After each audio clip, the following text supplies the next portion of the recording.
নমস্কার বন্ধুরা, আজ আমি বানাবো চানা মশলা। তাহলে দেখে নিন এই চানা মশলা আমি কিভাবে বানাই।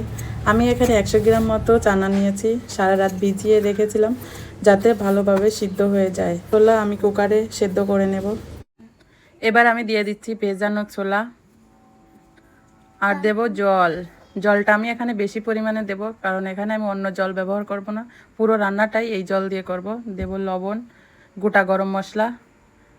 কুকারের ঢাকনাটা দিয়ে এখানে আমি একটু বেশি করে সিটি দিয়ে নেব, 8টা মতো সিটি দেবো, কারণ এই ছোলা গলতে একটু টাইম লাগে তাই।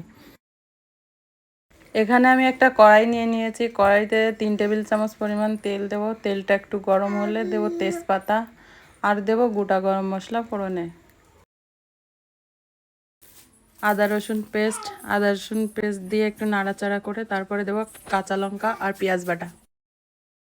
পেঁয়াজ আর লঙ্কা বাটাটার থেকে যখন তেল ছেড়ে আসবে তখন বুঝতে হবে পেঁয়াজের জলটা টেনে গেছে।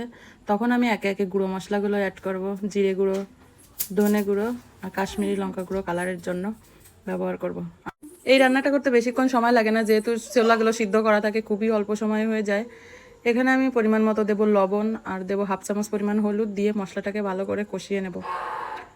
মশলাটা থেকে যখন উপরে তেল ছেড়ে আসবে তখন বুঝতে হবে মশলাটা কষানো হয়ে গেছে। মশলাটা আমার কষানো হয়ে গেছে, মশলাটা থেকে তেল ছেড়ে দিয়েছে। এবার আমি সিদ্ধ করে রাখা ছোলাগুলো দিয়ে দেবো। ছোলাটা আমি যে জলটা দিয়েছিলাম ওই জলটা সহ দেবো, দিয়ে মশলাটার সঙ্গে ভালো করে মিশিয়ে 10 মিনিট মতো রান্না করে নেব। 10 মিনিট পর ঢাকনা খুলে আর একটু নাড়াচাড়া করে সবশেষে দিয়ে দেবো গরম মশলা। গরম মশলাটা দিয়েই নামিয়ে নেব। তাহলেই রেডি আমার চানা মশলা। রেসিপিটি যদি আপনাদের ভালো লাগে তাহলে লাইক কমেন্টের মধ্যে জানিয়ে যাবেন। আর এরকম আরও নতুন নতুন রান্না দেখতে চাইলে আমার চ্যানেলটিকে সাবস্ক্রাইব করে রাখবেন আর বেল বাটনটা অন করে রাখবেন, যাতে সবার প্রথমে নোটিফিকেশন আপনার কাছে যায়।